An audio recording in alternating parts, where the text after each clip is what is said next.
Seguimos con nuestra serie en la carta a los Corintios, que está, ahora vamos a leer Primera de Corintios, capítulo número 2. Ahí vamos en la lectura de esta carta.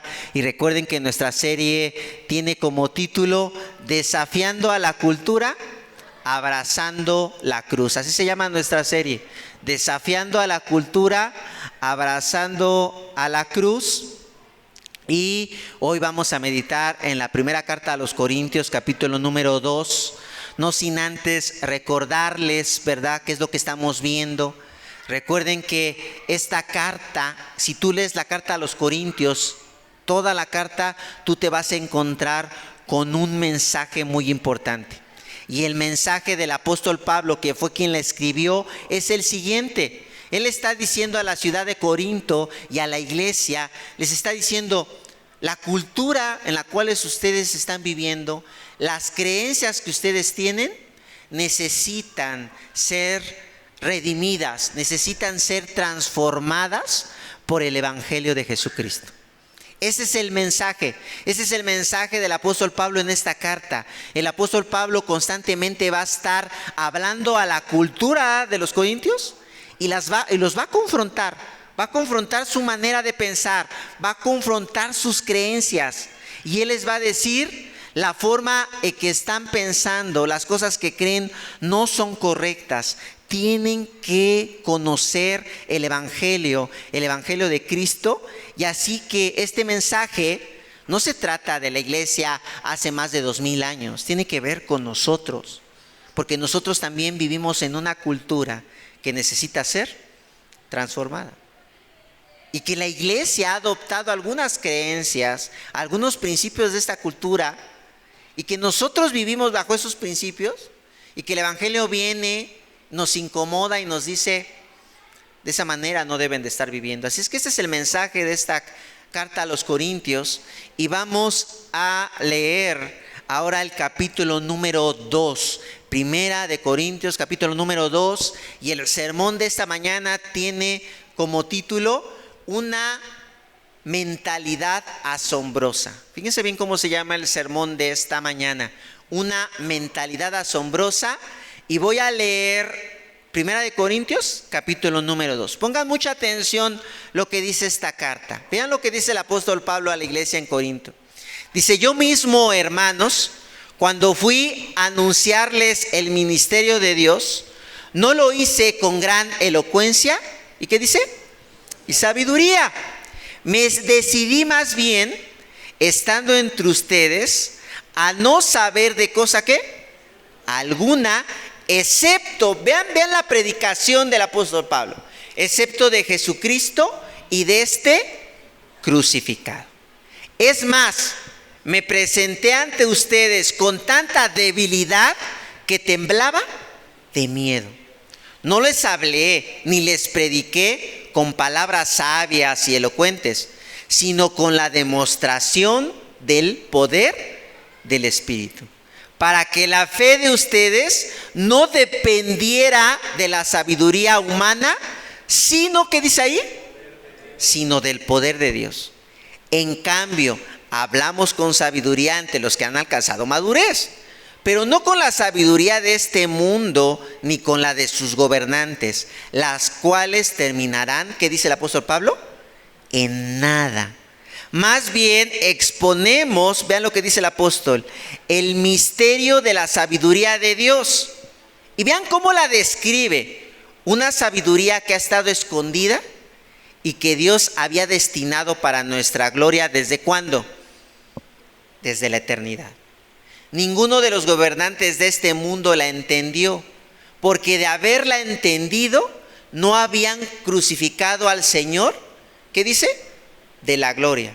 Sin embargo, como está escrito, dice el apóstol Pablo, ningún ojo ha visto, ningún oído ha escuchado, ningún corazón ha concebido lo que Dios ha preparado para quienes lo aman. Y vean lo que sigue diciendo el apóstol Pablo. Ahora bien, Dios nos ha revelado esto por medio de su Espíritu, pues el Espíritu lo examina todo hasta las profundidades de Dios. En efecto, ¿quién conoce los pensamientos del ser humano sino su propio espíritu que está en él? Asimismo, dice Pablo, nadie conoce los pensamientos de Dios sino el Espíritu de Dios. Nosotros no hemos recibido el espíritu del mundo, sino el espíritu que procede ¿de quién? De Dios. Para que entendamos lo que por su gracia Él nos ha concedido. Esto es precisamente de lo que hablamos, no con las palabras que enseña la sabiduría humana, sino con las que enseña el Espíritu, explicando lo espiritual en términos ¿qué? Espirituales. El que no tiene el Espíritu, vean lo que dice Pablo, no acepta lo que procede del Espíritu ¿de quién? De Dios. Pues para él es locura. No puede entenderlo porque hay que discernirlo espiritualmente. En cambio, el que es espiritual lo juzga todo, aunque él mismo no está sujeto al juicio ¿de qué? De nadie. Porque ¿quién ha conocido la mente del Señor para que pueda instruirlo? Nosotros por nuestra parte, dice el apóstol Pablo, tenemos la mente de Cristo. Entonces, por eso hoy en esta mañana el título del sermón es Una mente asombrosa. Y quiero empezar con una frase de un teólogo muy importante llamado Tozer. Y vean lo que él dice respecto a la mente de Cristo. Vean lo que dice, hay algo interesante allí. Dice, la mente de Cristo es un faro de luz en medio de la oscuridad del mundo, guiándonos hacia la verdad y ¿hacia dónde? Hacia la vida eterna. Cuando escuchas esta frase de este autor, es algo realmente revelador. ¿Por qué? Porque tenemos que entender entonces que los cristianos tenemos creencias opuestas a nuestra cultura, cuyo origen obviamente de nuestras creencias están en Jesús, el cual ha transformado nuestras mentes. Esto significa, amigos, que la manera de pensar del cristianismo no es fácil de aceptar. Escucha, la manera en que piensa el cristianismo las cosas, la cosmovisión que tiene del mundo, no es fácil de aceptar, sino todo lo contrario. Las personas, tú y yo, y las personas que están afuera, no van a estar de acuerdo acerca de lo que piensa el cristianismo. Muchos de nosotros vamos a cuestionar las ideas de Dios. Muchos de nosotros vamos a pensar que las ideas de Dios no son correctas, que la manera de pensar de Dios acerca de nuestro matrimonio no está bien, que la manera acerca de nuestras relaciones tampoco. Entonces vamos a cuestionar mucho a Dios, ¿cierto? Si somos honestos, yo quisiera preguntarles en esta mañana, ¿quién de ustedes está totalmente de acuerdo con el cristianismo? ¿Quién de ustedes no presenta objeción ante el cristianismo? ¿Quién de ustedes puede decir, sí, pastor, yo he leído un poco la Biblia, he escuchado y yo estoy de acuerdo con todo lo que dice Jesús? ¿Qué me responderían? ¿Están de acuerdo con todo acerca de lo que dice Jesús? No al 100%. Exacto, no al 100%. A lo mejor dices, estoy de acuerdo con Dios el 99.9%. Pero hay un 1%, lo cual yo pienso que esto es una locura. Y esto la verdad yo pienso que no es real. Esto la verdad yo pienso que dentro de mi lógica humana no voy a estar de acuerdo con ello, ¿no? Entonces, esto es algo importante. Por eso es que muchas personas, cuando hablamos acerca de que Dios creó todas las cosas, por ejemplo, ¿qué van a decir? Oye, no, a ver, esto está como mal, ¿no? O sea, ¿cómo tú vas a creer que Dios creó las cosas? Es más lógico creer que venimos del mono, ¿no?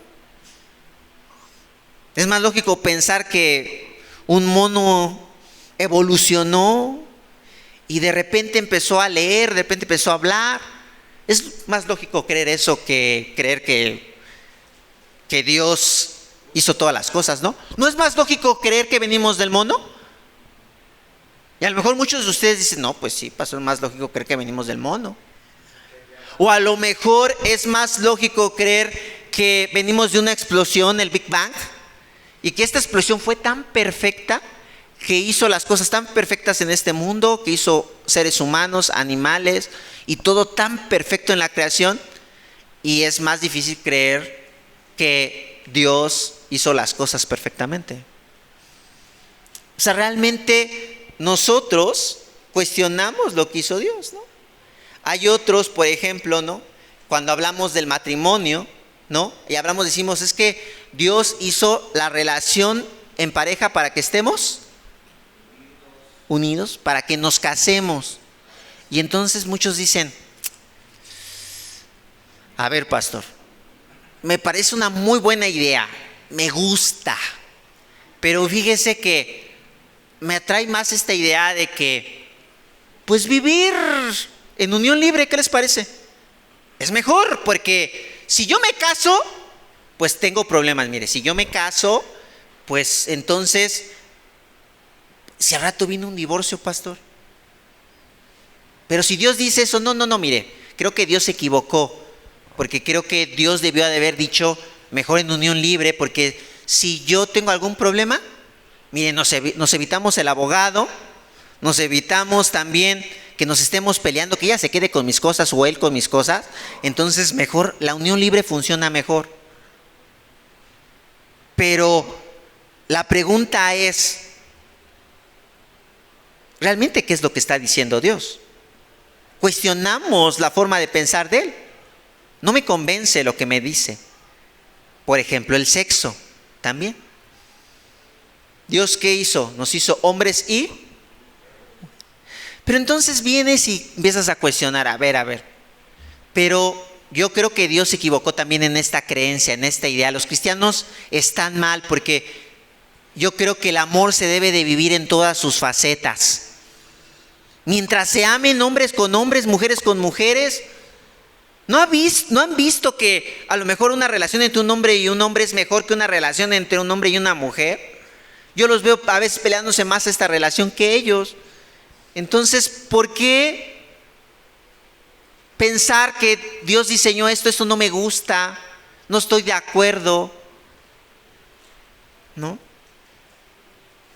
Cuestionamos a Dios lo que Él habla acerca, por ejemplo, de la homosexualidad, de la fornicación, de la pornografía, ¿sí?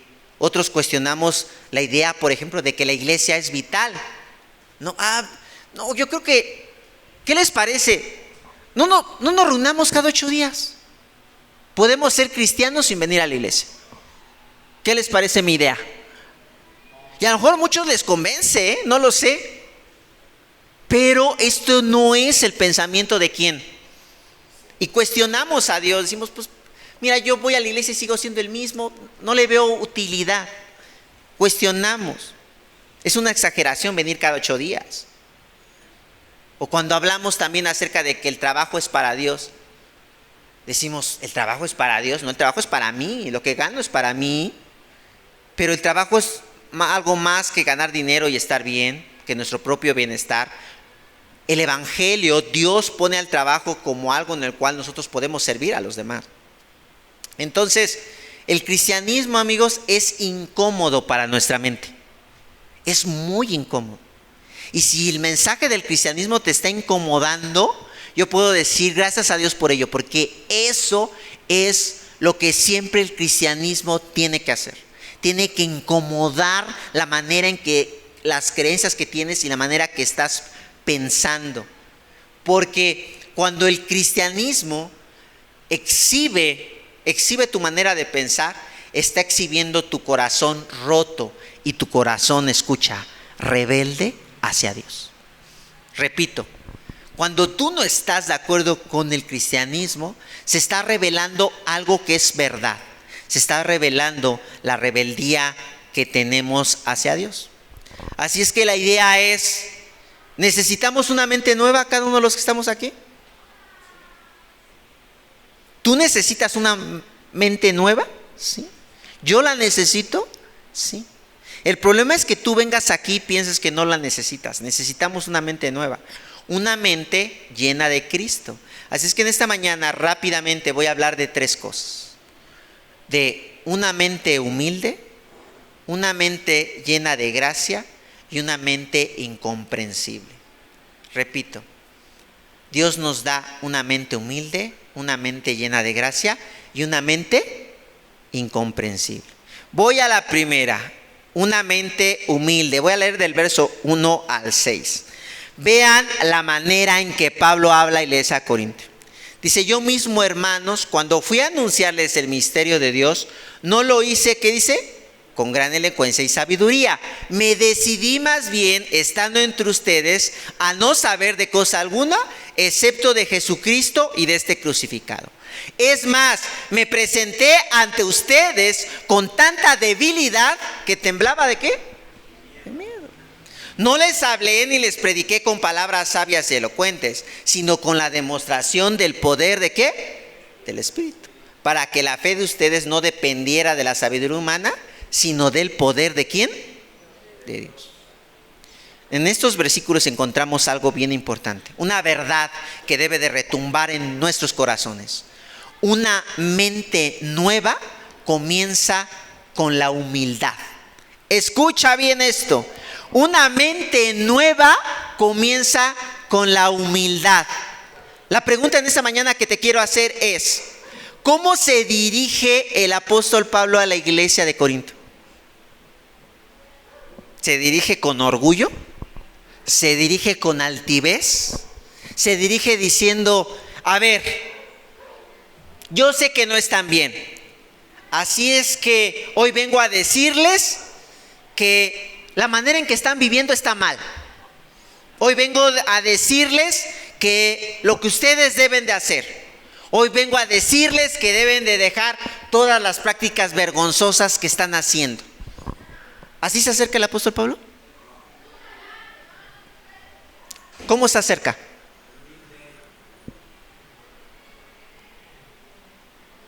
Él podía hacerlo. ¿Quién era Pablo? Era la máxima autoridad en ese tiempo ¿de quién?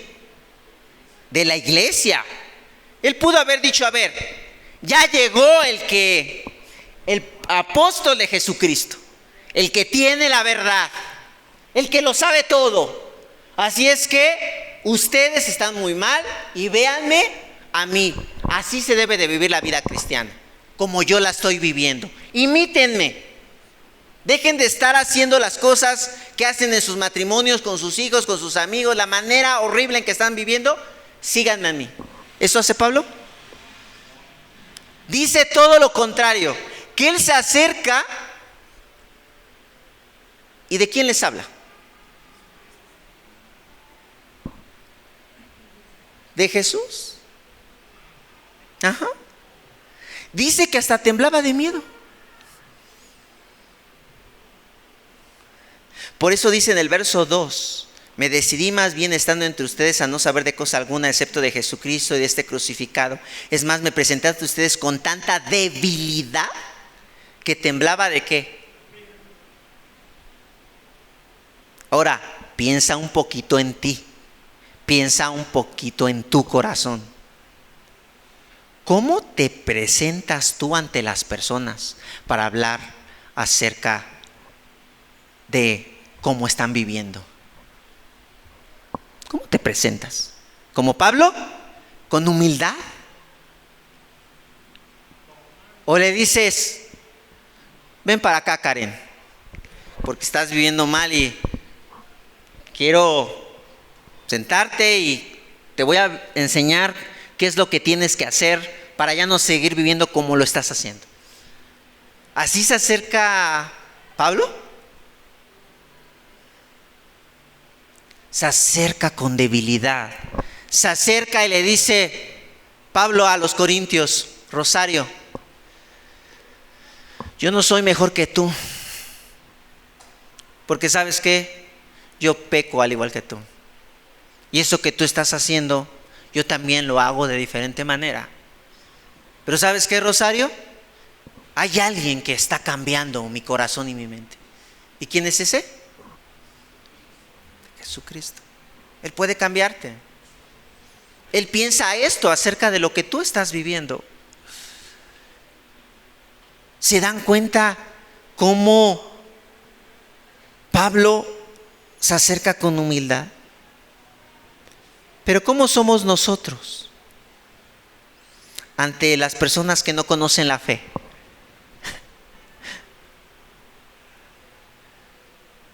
¿Cómo somos? ¿Cómo eres? Las personas que están llegando a la iglesia, ¿cómo se sienten? ¿Se sienten que nos acercamos con humildad?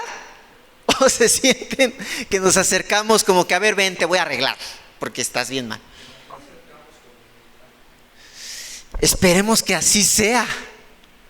Pero si tú eres una persona que está viniendo por primera vez al Evangelio y sientes eso, dínoslo, porque no lo estamos haciendo bien. Porque no deberíamos de acercarnos de esa manera.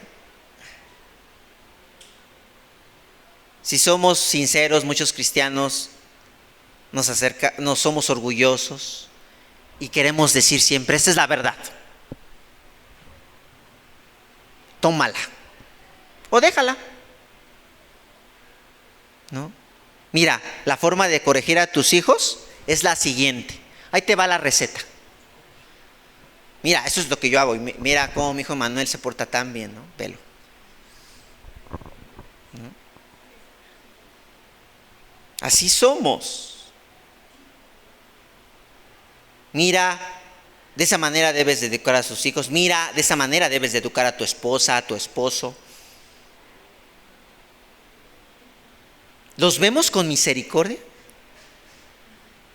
¿Ves con misericordia a la persona que está a tu lado? Porque Pablo está viendo a la iglesia de Corinto ¿con qué? Con misericordia. ¿Pero por qué la ve con misericordia? Porque su mente ha sido cambiada. Porque él sabe que ese Jesús con el cual él se encontró se acercó de la misma manera. ¿Cómo se acercó Jesús con esa prostituta, ¿no? Que era una persona que se había acostado con muchos hombres, ¿no? Con María Magdalena. Se acerca altivo, se acerca diciendo, aléjate de mí, prostituta. ¿Qué le dice? Se acerca con ella, le dice, sí, sé lo que tú tienes, tú me necesitas. Te perdono, pero no peques, ¿qué? Esa es la manera en que se acerca a Jesús. Pablo se dirige a la iglesia de Corinto con la misma humildad que se presentó Jesús ante nosotros. ¿Recuerdan cómo se relaciona Jesús con una cultura rota? Filipenses 2 dice, verso 3, no hagan nada por egoísmo. ¿O qué dice? Más bien con humildad consideren a los demás como superiores ¿a qué? Cada uno debe de velar no solo por sus propios intereses, sino también por los intereses de los demás.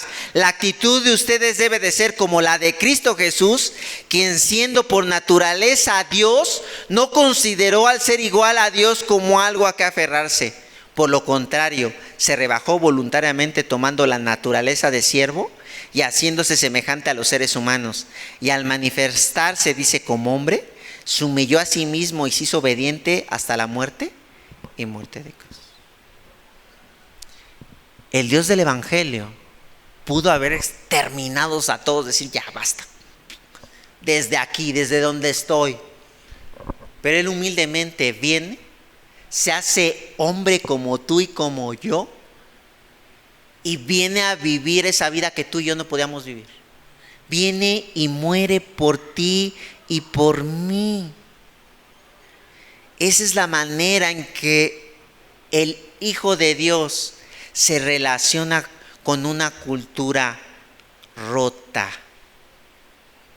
Así es que, ¿cómo es la forma en que nosotros nos debemos de relacionar con las personas de la iglesia, con los cristianos y con las personas no creyentes? ¿Cómo debe de ser? Con humildad. Yo no soy mejor que tú. Yo no soy mejor que tú, José.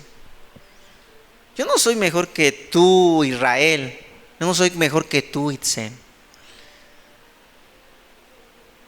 No me veas así. Si algún día algunos de ustedes vemos una actitud altiva entre nosotros, digámoslo. No podemos ser así porque esa no es la actitud de Cristo. Eso no significa que te confronte. Eso no significa que digamos la verdad. Eso no significa que digamos vamos a amarnos todos y vivamos como queramos. No, eso no significa. Significa el decir, te entiendo, te entendemos, porque un día nosotros estuvimos también en esa posición de no querer nada con Dios.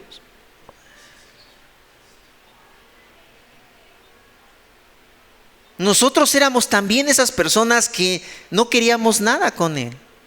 Así es que la humildad es una virtud de la mente que está ¿en dónde? En Cristo. Cristianos, no podemos sentirnos superiores entre nosotros y entre los que tampoco son creyentes y están conociendo el Evangelio.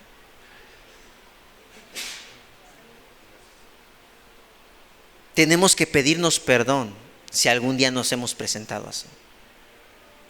Entre nosotros. Perdónenme si algún día yo he tenido estas actitudes de altivez y que ustedes se hayan sentido así. No debemos de ser así.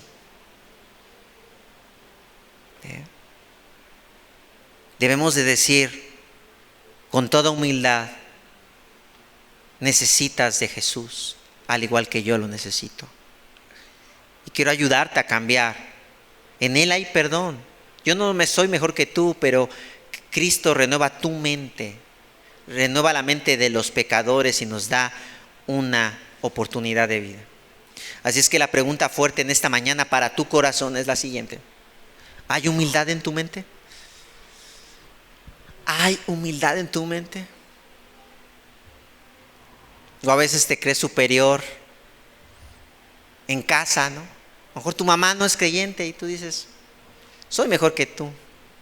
Y así le estás presentando el Evangelio, presentándote como la mejor o el mejor. Cuando debería de ser lo contrario. Mamá, yo soy igual que tú. Papá, no sé, a un amigo. Y presentar el Evangelio. Eso fue lo que hizo Pablo. Así es que hoy tenemos que pedirle perdón al Señor por ser tan altivos y ayudarnos a ser humildes. ¿Con quién? Con los demás. Por eso la gente, ¿quién fue la gente que acudía a Jesús? ¿La gente perfecta? Venían todos los que eran rechazados por todos los demás.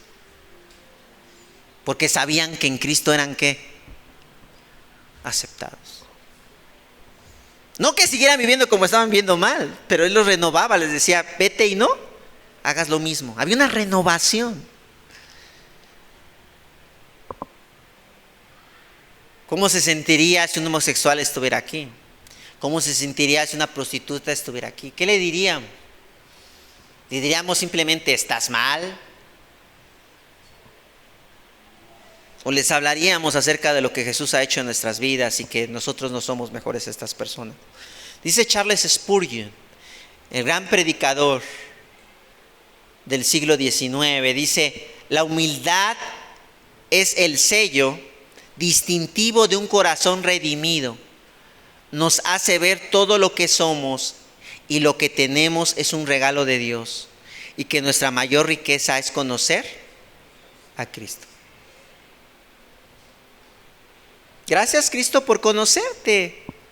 Sin ti el cambio de mi mente no sería ¿qué? Y esto tiene que ver con nuestro siguiente punto. Una mente llena de gracia. Vean, el apóstol Pablo se presenta con toda humildad y sigue hablando con humildad. Dice, más bien exponemos el ministerio de la sabiduría de Dios. Una sabiduría que ha estado escondida y que Dios había destinado para nuestra gloria. ¿Desde dónde? Dice, ninguno de los gobernantes de este mundo la entendió, porque de haberla entendido no habían crucificado al Señor de la gloria. Sin embargo, como está escrito, ningún ojo ¿qué? Lo ha visto, ningún oído lo ha escuchado, ningún corazón ha concebido lo que Dios ha preparado para quienes lo aman. Ahora bien, vean lo que reconoce el apóstol Pablo. Dios nos ha revelado esto por medio de ¿quién? Pues el Espíritu lo examina todo hasta las profundidades de Dios. En efecto, ¿quién conoce los pensamientos del ser humano sino su propio espíritu que está en él?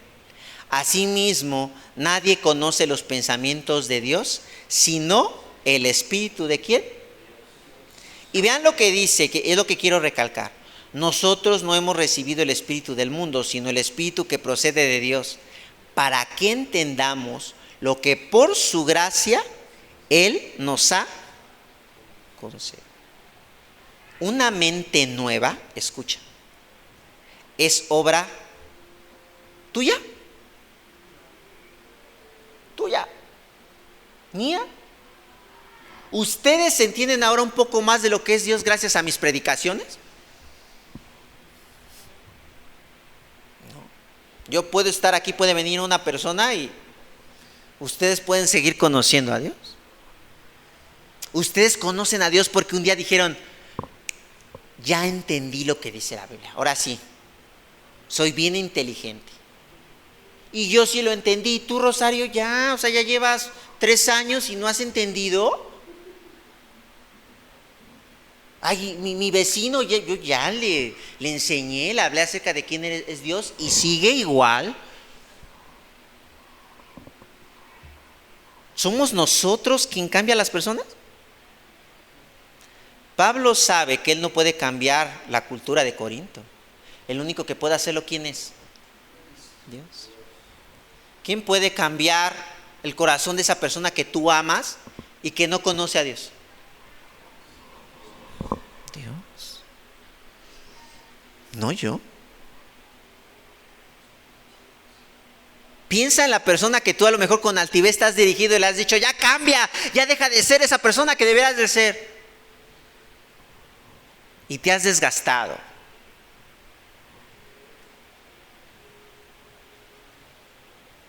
Y no has entendido que quien cambia la mente de esa persona es ¿quién? El Espíritu de Dios, según el apóstol Pablo, trabaja en nuestras mentes para renovarlas. Es quien nos hace entender que tenemos una mente rota y necesitamos ¿de quién? De Jesús. Piensen en sus historias. Yo les he contado mi historia. Yo no quería nada de Jesús. A mí los chicos me iban a invitar para que había reunión de adolescentes. Ahí está mi mamá, está diciendo sí, me escondía y díganles que no estoy, no quiero ir, odio a esos cristianos. Voy porque pues mis papás siempre me llevaban a la iglesia, pero así iba. Pero no fueron esos chicos los que me convencieron. Que de repente ya, bueno, ya basta, voy a aceptar la invitación para que no me estén molestando, porque eran bien molestones, me hablaban, ya, o sea, quieren que vaya, aquí estoy ya, a ver, ¿qué me van a decir? Y de repente entendí quién era Jesús, entendí quién era yo, pero ¿quién hizo esa obra en mí? Dios. Ahora, ¿por qué es importante reconocer esto? Porque es importante que tú y yo conozcamos que Dios cambia nuestros pensamientos. Porque si Jesús no cambia nuestras mentes, entonces el cambio ¿en quién está? En mí. ¿Por qué eres buen cristiano, Israel? Pues por ti, porque le echa ganas. Claudia, échale ganas como Israel, esfuérzate más. Ari, necesitamos que le eches más ganas. Esfuérzate más. Alison, que está llegando, fíjate cómo Karina le echa ganas, entonces esfuérzate para ser una buena cristiana y conocer a Dios. No se trata de la fuerza de voluntad. ¿O a poco sí? Porque muchos cristianos creen esto, que es la fuerza de voluntad que los hace cristianos. Si creemos esto, entonces vamos a pensar que ¿por qué somos mejores papás? Porque nos esforzamos para hacerlo. Porque somos mejores hijos. Porque te esfuerzas para hacerlo. ¿De qué se trata que seas un mejor hijo, querido? A lo mejor le dices a tu hermano, esfuérzate como yo respeto a mis papás, vengo a visitarlos, haz esto, esfuérzate por ser un mejor hijo. Y entonces los cristianos, si piensas que el cambio está en ti, empezamos a decir estas frases. Mi jefe no cambia porque no quiere. Yo ya le he predicado de Cristo a mi jefe, pero no cambia, él no quiere. Debería de ser como yo, que un día sí acepté a Dios. ¿No? O mi amigo, ¿no? Con el que amo, pues no cambia, pues porque no quiere, ¿no?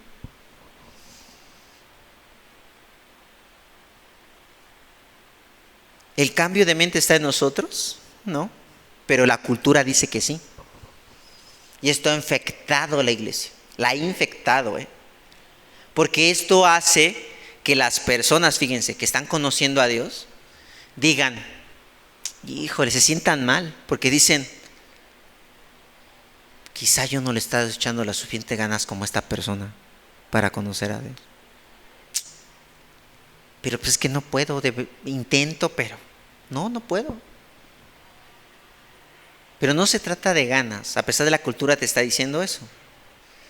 No sé, estaba pensando en este pensamiento en la cultura, y como soy de los 80s, de los 90s, perdón por los que ya son del 2000, mucho tiempo, entonces pensé en un artista, y a lo mejor ustedes lo conocen, los que son de mi época pues sí lo van a conocer por esta película que rompió taquillas llamada Terminator, ¿no? Arnold Schwarzenegger, perdón si lo pronuncié mal o bien, no sé, Karina, pero Arnold dijo esto, y no dijo hasta la vista, baby, dijo lo siguiente, dice, la mente es el límite, en cuanto creas que puedes lograr algo, lo lograrás, siempre cuando creas en ti mismo. ¿Qué tal?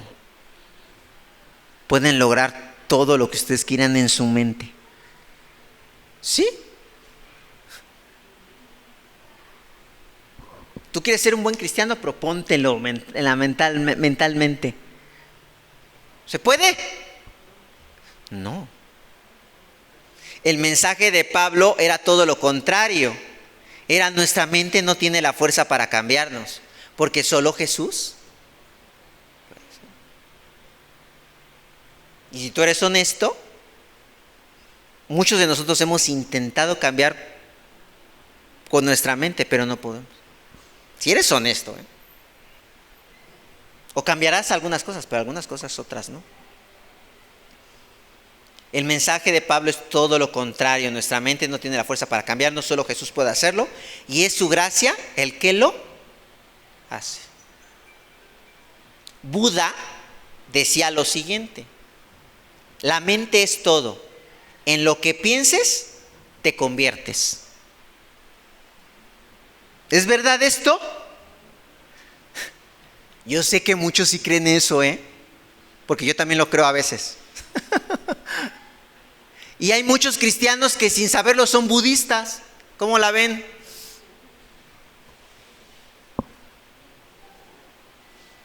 Si declaras amor en tu vida, lo vas a tener.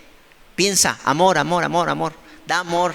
Declaro que todos van a tener amor en su vida hoy en esta tarde. Y sí, cierto, nada más es que nos lo propongamos. Declara lo que vas a ser exitoso, porque es lo que necesitas. Es lo que dice el budismo, no el cristianismo. La creencia cultural se ha impregnado en el budismo y también en el cristianismo. La cultura, aunque niega a pegarse a alguna religión, también es guiada por este pensamiento. Dice un autor llamado Parker: la mente humana encuentra su verdadera renovación y transformación solamente en Cristo, quien es la fuente de toda sabiduría y de todo conocimiento.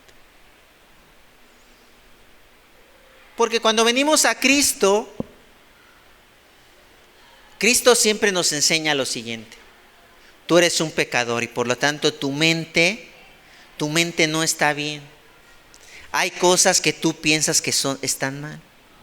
Y cuando vienes delante de Cristo, lo primero que tienes que reconocer es que tu mente y tu corazón están mal.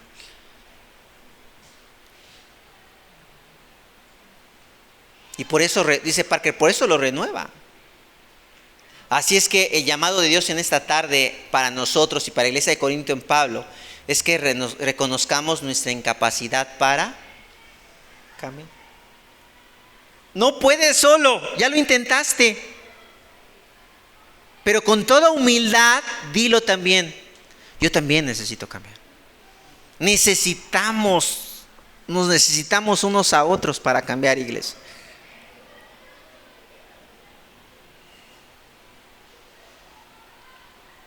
Pero entonces, ¿cómo llegamos a conocer a Dios? Una mente humilde, ¿no? Acabamos de ver en el primer punto. Una mente llena de gracia. Pero ¿cómo llegamos a conocer a Dios? ¿Cómo llegamos a conocer esta transformación? Una mente incomprensible. Verso 13. Vean lo que dice Pablo. Esto es precisamente de lo que hablamos. No con palabras que enseña la sabiduría humana, sino con las que enseña el ¿qué? El Espíritu. Explicando lo espiritual en términos ¿qué?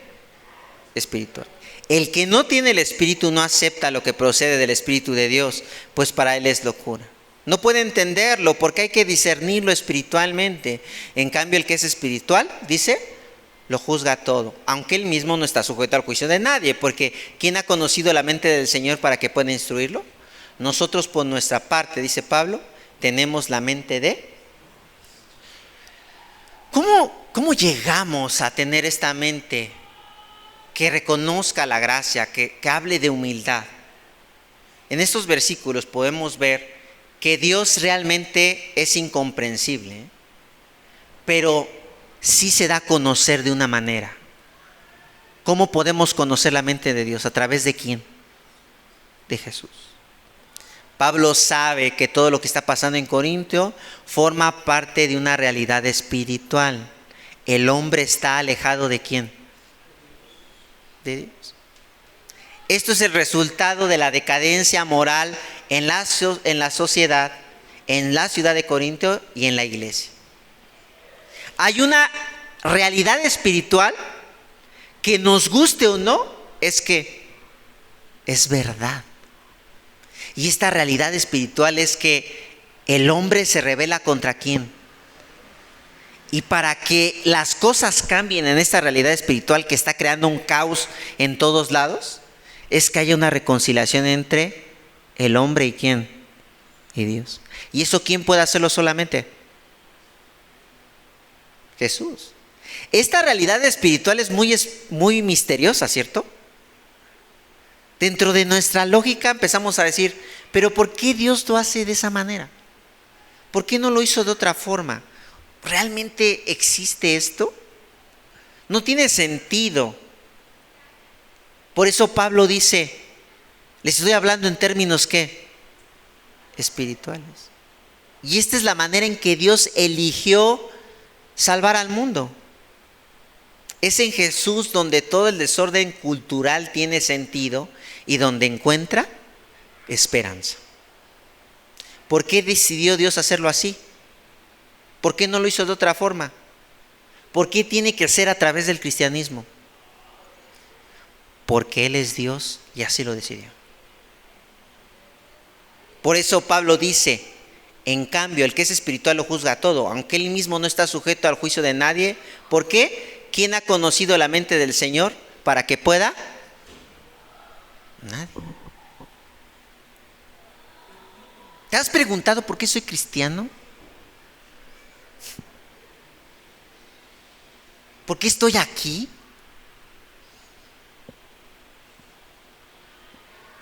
¿Por qué es? Porque Él lo decidió. Y este mensaje, que es una locura para ¿quién? Para muchos. Dice el apóstol Pablo, es salvación para nosotros. Y este mensaje nos ha cambiado. Este mensaje te ha transformado. Y si tú es la primera vez que estás escuchando este mensaje del Evangelio, yo quiero decirte que este mensaje es real y es transformador. Al respecto, el autor de las Crónicas de Narnia y el autor de muchos libros, uno de los mejores autores, teólogos de los siglos de la humanidad, que es C.S. Lewis, escribió lo siguiente: Dios se hizo hombre para convertir a las criaturas racionales en seres divinos. Fíjense lo que dice este autor. Dios se hizo hombre para convertir a las criaturas racionales en seres. ¿A qué se refiere C.S. Lewis? A que Dios tuvo que venir humildemente, morir en el lugar que a ti y a mí me correspondía, para que nuestra manera de pensar fuera ¿qué? Cambiada, y ya no vivamos más bajo la mentalidad rota del pecado, sino bajo la mentalidad del Evangelio que trae restauración a las personas. Entonces, es en Cristo donde tenemos un conocimiento verdadero de las cosas. Es en Cristo donde tenemos una mente que puede discernir entre la mentira y la verdad. Es en Cristo en donde la inteligencia es humillada y es exhibida. Es en Cristo donde la humanidad encuentra esperanza de cambio. Entonces, como personas somos llamados a conocer a Cristo, a llenarnos de su mente. Como dice Pablo, nosotros por nuestra parte tenemos la mente. Que hoy sea ese tu llamado. Que hoy tú puedas decir, quiero tener más la mente de Dios. Sé que hay muchas cosas aquí en mi cabeza que no están bien. ¿Cómo lo puedes tener? Con toda humildad, venir y reconocer que necesitas un cambio en tu mente y en tu corazón. Con toda humildad venir y reconocer que estás rota, que estás roto y que necesitas del Evangelio de Jesús. La pregunta en esta tarde para terminar ¿es Cristo la verdad de tus pensamientos? ¿Es Cristo la verdad de tus pensamientos? Si no es así, hoy es ven, arrepiéntete y conócele. Él dice, aquí estoy. Te perdono. Aquí estoy. ¿Quieres ser mi hijo? Puedes serlo. Aquí estoy para cambiar tu vida. Sé que para ti a lo mejor no es algo tan extraordinario, pero en el mensaje del Evangelio esto es algo realmente asombroso y Dios puede hacerlo. Y la prueba está en que aquí estamos, los peores de los pecadores. ¿Cómo lo hizo Dios? Por su gracia. Y por esa gracia va a seguir cambiándote. Cree que esa gracia de Dios es poderosa. Cree que el poder del Evangelio puede restaurar cualquier cosa. Así es que vengamos a Dios y pidamos de tener más esa mente que necesitamos. Vamos a orar. Señor, gracias porque hoy estamos aquí escuchando este mensaje del Evangelio, en donde quizá otra vez para nosotros son cuestionables muchas ideas. Pero hoy, Señor, queremos reconocer también que a veces muchas de las ideas que rechazamos acerca de lo que tú nos dices tiene que ver con nuestra rebeldía hacia ti, en que realmente nosotros no queremos someternos a tu palabra y a ti. Perdónanos, Señor. Pero oro, Señor, por tu iglesia, por cada una de las personas que están aquí, para que con toda humildad podamos reconocer que no somos sabios en nuestra propia opinión, que necesitamos de tu inteligencia, que necesitamos de tu humildad para predicarle a otras personas lo que tú haces en el corazón de la gente. Que podamos decir que este mensaje del Evangelio no es gracias a nosotros, que el cambio no nos pertenece a nosotros, que no es obra de nuestra dedicación ni de nuestro empeño, sino es gracias a ti, Señor. Gracias por esta forma misteriosa de obrar en nuestras vidas. Sigue cambiando nuestros corazones y permite, Señor, que cada vez nosotros podamos pensar como tú piensas, que nos llenemos de la mente de Cristo, en donde hay humildad, en donde hay perdón, en donde hay justicia, en donde hay obediencia, Señor. Ayúdanos, Señor, a que nuestros corazones rebeldes y nuestras mentes perversas sean cambiadas. Lo necesitamos, Señor. Ayúdanos a entender que este mensaje transformador del Evangelio es real. Quédate con cada una de las personas que estamos aquí y cambia nuestro corazón y nuestras vidas. En Cristo Jesús te damos gracias. Amén.